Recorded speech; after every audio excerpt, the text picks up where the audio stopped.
Good morning students. आज का हमारा टॉपिक है क्लास 8 की लाख की चूड़ियाँ। इसके लेखक है कामता नाथ जी। और इसमें जो है लेखक हमें क्या बताना चाहते हैं कि मशीनी युग आने से बहुत से लोग बेरोजगार हो गए हैं।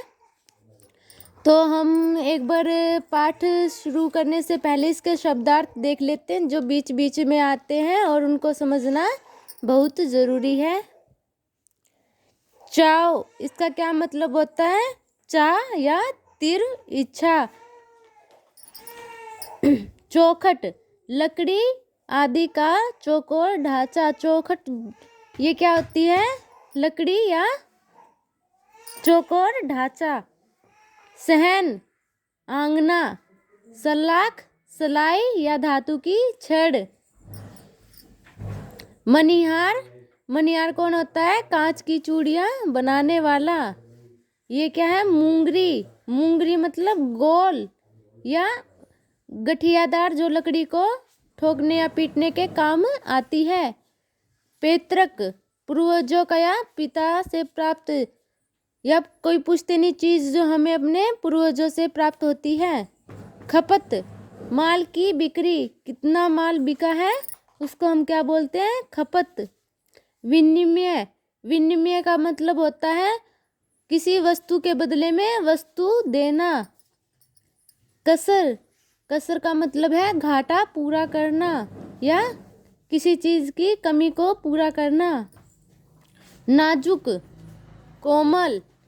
पगड़ी, जो सिर पर लपेटी जाती है, कपड़े की बहुत लंबी पट्टी होती है, उसे हम पाग भी कहते हैं।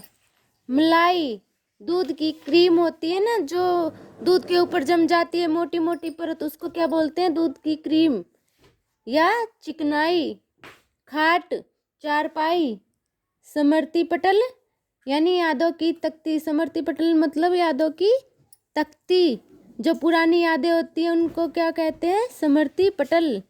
अतीत, जो हमारा बीता हुआ कल होता है उसको क्या कहते हैं? अतीत। दृष्टि, निगाह। जोतना, मिट्टी को भुरभुरा एवं मुलायम बनाना। जो खेत होते हैं उनको जोतते हैं तो जो मिट्टी होती है वो मुलायम हो जाती है ना, तो उसका क्या बोलते हैं? जोतना। मुखातिब, ये क्या है? उर्दू का शब्द। इसको क्या बोलते हैं? बात करने वाले की और मुंह करना, मतलब फेस टू फेस करके बात करना। भांप लेना, अनुमान लगा लेना।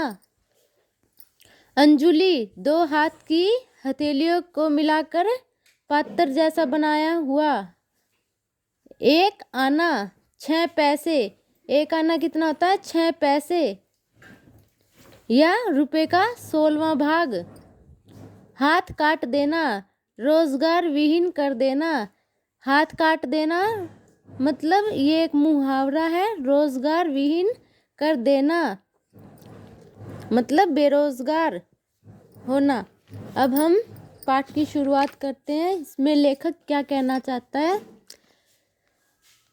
सारे गांव में बदलू मुझे सबसे अच्छा आदमी लगता था। इसमें जो लेखक है वो कह रहा है कि सारे गांव में मुझे कौन अच्छा लगता था? बदलू। क्यों? क्योंकि वह मुझे सुंदर सुंदर लाख की गोलियां बनाकर देता था। क्योंकि बदलू है जो वो लेखक को क्या देता था? सुंदर सुंदर लाख की गोलियां बनाकर देता था। मुझे अपने मामा के गांव जाने का सबसे बड़ा चाव यही था कि जब मैं वहां से लौटता था तो मेरे पास ढेर सारी गोलियां होती, रंग बिरंगी गोलियां जो किसी भी बच्चे का मन मोह ले। तो इसमें लेखक क्या कह रहा है कि उसे मामा के घर जाना क्यों अच्छा लगता था? क्योंकि वो मामा के घर जाता था तो बदलू नाम का जो आदमी था जो लाख की चूड़ियां बनाता था, लेखक को लाख की सुंदर सुंदर गोलियां बनाकर देता था जो कि बहुत सुंदर लगती थी, जो किसी भी बच्चे का मन मोह लेती थी, मतलब जीत लेती थी। कोई भी उन गोलियों को देखकर यह सोचता था कि कितनी अच्छी हैं, काश ये गोलियां हमारे पास भी होती। वैसे तो मेरे मामा के गांव के होने के कारण मुझे बदलू को बदलू मामा कहना चाहिए था, परंतु मैं उसे बदलू मामा न कहकर बदलू काका कहा करता था। बदलू मामा कहना चाहिए था। जब हम मामा के घर जाते हैं तो वहाँ पर जितने भी आसपास के लोग होते हैं उन्हें भी हम मामा ही बोलते हैं, तो इसलिए लेखक क्या कहता है, वैसे तो मुझे उन्हें मामा कहना चाहिए था, पर बदलू उनको बदलू मामा ने कहकर क्या बोलता था, बदलू काका। क्यों? क्योंकि वहाँ पर जो रहने वाले बच्चे थे वे उसे क्या कहते थे, काका कहते थे। तो लेखक था जो, वो भी सुन सुनकर बदलू काका ही कहने लगा था, जैसा कि गांव के सभी बच्चे उसे कहा करते थे। बदलू का मकान कुछ ऊंचे पर बना था। मकान के सामने बड़ा सा सहन था। सहन मतलब खाली जगह। बदलू का घर ऊंचे पर था और खाली जगह थी मकान के सामने, जिसमें एक पुराना नीम का वृक्ष था। उसी के नीचे बैठकर बदलू अपना काम किया करता था। उस नीम के नीचे बैठकर बदलू क्या काम करता था, लाख की चूड़ियाँ बनाता था।